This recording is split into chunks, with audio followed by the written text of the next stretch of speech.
Andingan full biasa.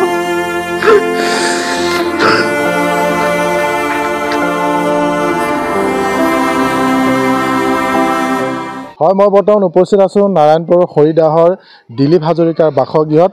Dilip হাজৰিকাৰ পুত্ৰ ঋতুপন হাজৰিকা বিগত 6 বছৰে নিৰুদ্দেশ হৈ আছে, যাৰ কাৰণে এতিয়া পৰিয়ালটোৰ মাজত এক হাহাকাৰ পৰিৱেশ বিৰাজ কৰিছে। চিন্তিত হৈ পৰিছে। 2019 বৰ্ষতে তেওঁ নিৰুদ্দেশ হৈছে। ঘৰৰ পৰা ওলাই যোৱাৰ পিছৰ পৰা আজিলৈকে কোনো সন্ধান পাবলৈ সক্ষম হোৱা নাই।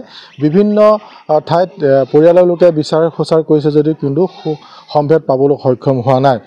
এইগৰাকী হৈছে দিলীপ হাজৰিকা আৰু তেওঁৰ পত্নী দুলুমণি হাজৰিকা। ইতিমধ্যে দুয়োগৰাকীয়ে পুত্ৰৰ এখন ফটো বুকুত বান্ধি আচলতে এনেদৰেই আছে। তেওঁলোকে অতি দুখত তেওঁলোকে দিন অতিবাহিত কৰিবলগীয়া পৰিৱেশৰ সৃষ্টি হৈছে, কিয়নো তেওঁলোকৰ পুত্ৰ ক'ত গ'ল, কি কৰিছে বা কেনেধৰণে আছে তেওঁলোকে কোনো এতিয়া সংসূত্ৰ পোৱা নাই। পিতৃ আছে, মই আপোনাৰ ওচৰলৈ আহিছোঁ। কি ক'ব আচলতে অতি দুখৰ বিষয়। আজি 6 বছৰ হৈ গ'ল আপোনাৰ ল'ৰা সন্ধান পাবলৈ সক্ষম হোৱা নাই।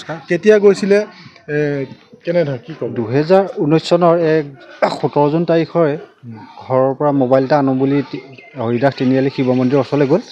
তেতিয়াৰ পৰাই মানে ল'ৰাটো নিৰুদ্দেশ হৈ আছে। আমি ধলপুৰ থানাৰ আৰক্ষী চকীত যোগাযোগ কৰিলোঁ, একো সংসত্ৰ উলিয়াব নোৱাৰিলে। তাৰ পিছত গৈ লখিমপুৰ অধীক্ষক কাৰ্যালয় আৰক্ষী অধীক্ষক কাৰ্যালয়তো গৈ আমি উপস্থিত হ'লোগৈ, তাতো একো সংসত্ৰ উলিয়াব নোৱাৰিলে। সেইলৈ এতিয়া আমি চৰকাৰক বিনম্ৰ অনুৰোধ কৰোঁ যে এই লগতে মুখ্যমন্ত্ৰী মহোদয়কো আমি কাতৰে অনুৰোধ কৰোঁ যে এই মোৰ যিটো হেৰুৱা ল'ৰা সেইটো যেন অতি সোনকালে উলিয়াই দিয়ে।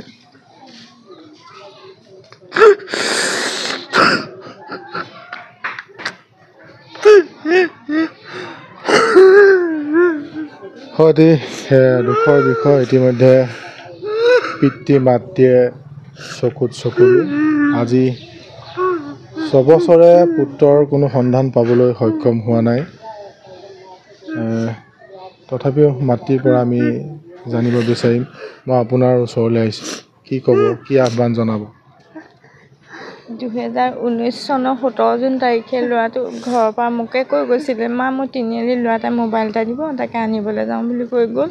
গৈ দিনটো বাট চালোঁ, নাহিল আজিলৈকে নাই। ল'ৰাটো নিৰুদ্দেশ হৈ গ'ল।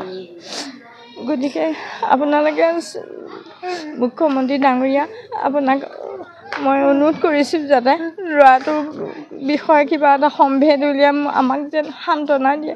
আজি 6 বছৰ দিনে কান্দি সুখ লৈ জীয়াই আছোঁ। গতিকে আপোনালোকে অনুৰোধ কৰিছোঁ, ল'ৰাটো যেন ক'ত আছে, কি কথা, অকণমান সংবাদ ক'ত আছে, কি কথা সংবাদ লৈ পেলাই আমাক জনাই যেন, এয়া আপোনাৰ ওচৰত অনুৰোধ কৰিলোঁ। হয়, আমি জিতুপনৰ যিখন ফটো মই ভিডিঅ' জাৰ্নেলিষ্টক দেখাবৰ কাৰণে আহ্বান জনাইছোঁ। এয়া হৈছে জিতুপন হাজৰিকা।